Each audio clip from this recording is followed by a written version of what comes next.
Love జిహాద్ తో వేధింపులకు గురి చేసిన తౌసీఫ్ అనే యువకునిపై చట్టపరమైన చర్యలు తీసుకోవాలని కోరుతూ గుంటూరుకు చెందిన యువతి నగర ఎస్పీకి ఫిర్యాదు చేసింది. తిరుపతిలోని ఎస్వీయు సంగీత కళాశాలలో చేరిన యువతిని అదే వర్సిటీలో చదివిన అహ్మద్ తౌసీఫ్ ప్రేమించి పెళ్లి చేసుకున్నాడు. దీనిపై యువతి తల్లిదండ్రులు అప్పట్లో పోలీసులకు ఫిర్యాదు చేస్తే ఇష్టపూర్వకంగానే పెళ్లి చేసుకున్నామని వారిద్దరూ తెలిపారు.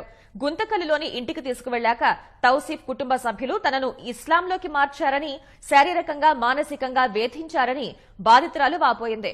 యువతికి అడ్డగా ఉంటామని హిందూ సంఘాలు, సినీ నటి కరాటే కళ్యాణి తెలిపారు.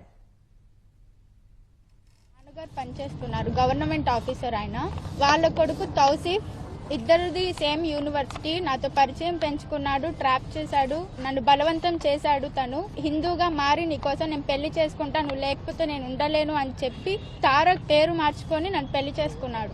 తర్వాత వాళ్ళ ఊరు ఎమ్మిగనూరుకి తీసుకొని వెళ్లి ఇస్లాంలోకి నన్ను తీసుకెళ్లి బలవంతంగా నికా చేశారు. నా దగ్గర ఫోన్ లాక్కుని చిత్రహింసలు పెట్టారు. 3 నెలల తర్వాత మా అమ్మ నాన్నకి నేను లొకేషన్ పంపించి వాళ్ళ ఫోన్ నుండి డిలీట్ చేసేసాను. వీళ్ళు నన్ను వచ్చి ఆ రోజు ఇంటికి తీసుకెళ్లడం జరిగింది. వాళ్ళ చెల్లి ఆయుర్వేదం నేర్చుకుంటుంది, అయితే తన ప్రయత్నాలన్నీ నా మీద చేశారు. వర్జినా కాదని టెస్ట్ చేసింది విత్ హ్యాండ్. ఆవు మాంసం తెచ్చి అందులో నల్ల మందు కలిపి నాకు పెట్టడానికి బలవంతం చేశారు. తర్వాత వచ్చేటప్పుడు నేను ప్రెగ్నెంట్ అని తెలిసి వాళ్ళ అమ్మగారు నా చేత